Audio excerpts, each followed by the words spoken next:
shan sano meesha joogay 5 kilomitir ma dhaafsana magaalada waxa weeyaan hadda waa kana arkayso ciidamada Kenya lagu dilay Doobley lagu dilay lagu laayay 9 intii bambal loo dhigay wada yar baa la furtay toos Kismaayo baa la tagay intii maxay badamadoodii oo maartay geedaha laga goranayo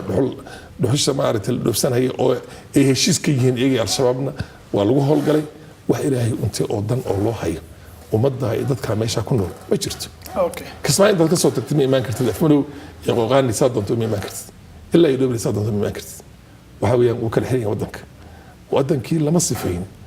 مركا وحي بدل كي ونصفين تلي وجري لها والأولي إيو درياله ومضي بلشدة هذه جود جود إيو وحوتيجي سيد لورها لها اللود جن لها دول كي باريه وحصل صار كي لو قبل لها نبات جور كي سيد لو إيران لها ولو بتبادن لها نرتي لو بتبادن لها وحي ودم وحي لها أنتو كم غن مرها ومر ويلا دجال ما هيان حمر ومارتي إليه هنا لو قراد إمارات كأنك سماي أن دكتور سماي ككريني دكتور بصاص ككريني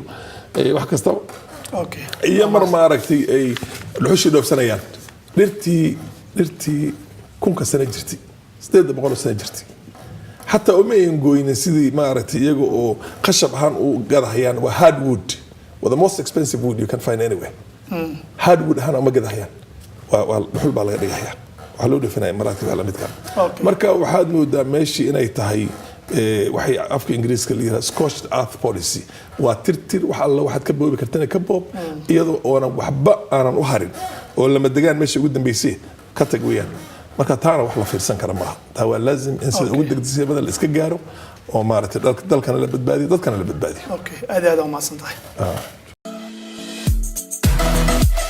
The power of information, it's here with you.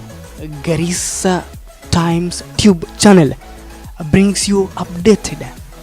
news as it happens. Whatever you just need like is just click the like button, then give us a subscription at the bell sign. Then from there the story are gonna be flowing in as we update you day to day.